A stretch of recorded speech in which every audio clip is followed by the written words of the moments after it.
1940년대 아르헨티나의 대중영합주의, 즉 포퓰리즘 정책을 도입한 후안 페론 대통령과 그의 영부인 에바 페론의 이야기를 다룬 뮤지컬 에비타. 거기에 나오는 구절입니다.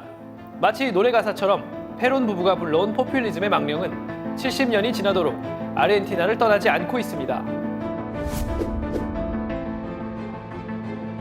마우리시오 마크리 아르헨티나 대통령이 14일 소득세 인하, 최저임금 인상, 유가 통제, 복지 보조금 확대 등 총 7억 4천만 달러에 이르는 서민 지원책을 발표했습니다. Para los empleados en relación de dependencia van a recibir hasta 2.000 pesos extra en su bolsillo en septiembre y octubre, porque vamos a hacernos cargo del Estado de los impuestos conocidos como aportes personales. 마크리 정부는 지난해 국제통화기금 IMF로부터 570억 달러의 규모의 초대형 구제금융을 받는 대가로 정부 보조금을 삭감하고 세금을 인상하는 등 긴축 재정을 펼쳐왔는데요. 이달 초 대통령 예비선거에서 득표율이 부진하자 IMF와의 약속을 저버리고 포퓰리즘으로 선회했다는 관측이 나옵니다. 사전에 따르면 포퓰리즘이란 일반 대중의 인기에 영합하는 정치 행태, 대중을 동원하여 권력을 유지하는 정치 체제입니다. 국가의 장기적인 계획보다는 눈앞의 선거에서 이기기 위해 대중이 선호하는 선심성, 대중영합 정책만 추구하는 정치를 일컫는데요. 국가 재정을 파탄내고 신용을 떨어뜨리지만 온 나라가 중독되면 쉽게 고칠 수 없어 망국병이라고도 불립니다. 아르헨티나, 베네수엘라, 그리스 등이 포퓰리즘의 남용으로 큰 고생을 했는데요. 이들은 왜 망국적 포퓰리즘의 늪에서 벗어나지 못하고 있는 걸까요? 초반에 언급한 페론 부부 이야기로 돌아가 보겠습니다. 1946년 취임한 민족주의 성향의 페론 대통령은 아르헨티나 사회에서 막강한 노동조합의 지지를 얻기 위해 반기업, 친노동 정책을 펼쳤습니다. 수출기업이나 자본가에게서 거둔 부를 노동자 빈민에게 재분배해 서민층의 소득을 늘리고 내수시장을 키운다는 계획이었는데요. 이를 페론주의 정책이라고 부릅니다. 정부는 대표 수출품인 곡물을 독점 구매해서 직접 판매하고 그 수익을 서민 보조금과 복지 증진에 투입했습니다. 이 같은 정책으로 페론 정부는 집권 초기 아르헨티나 노동자의 실질 임금을 매년 20%씩 증가시켰습니다. 또 무상의료, 최저임금 인상, 은퇴자 연금 확대 등 전 국민에 대한 정부 보조금 혜택을 확대했는데요. 마침 2차 세계대전 종료 직후 전후 복구 특수로 인해 아르헨티나산 곡물과 공산품의 수요가 늘고 있었습니다. 막대한 재정 투입으로 페론 정권은 GDP가 25%나 상승하며 호황을 누렸지만 이내 현실이 찾아왔습니다. 1950년대 들어 주요국의 전후 복구가 대부분 완료되면서 아르헨티나산 제품의 수요가 크게 줄어든 것입니다.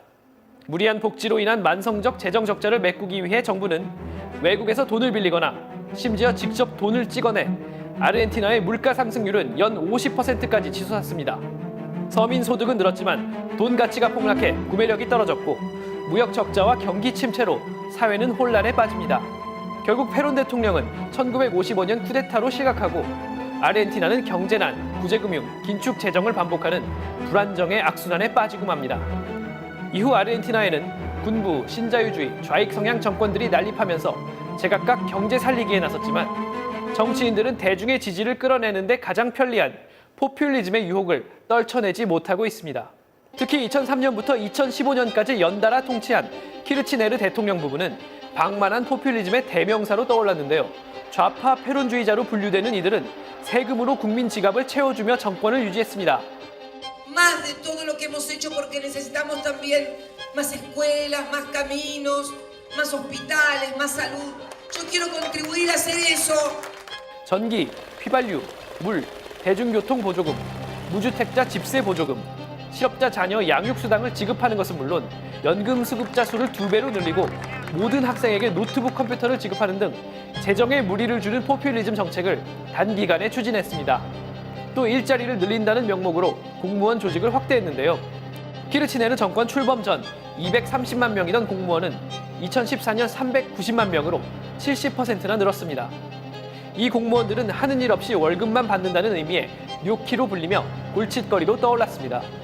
2015년 물러난 키르치네르 전 대통령은 또 다른 페론주의자와 손잡고 이번엔 부통령 후보로 출마해 10월 대선에서 또다시 페론주의 정권을 세우려 하고 있습니다.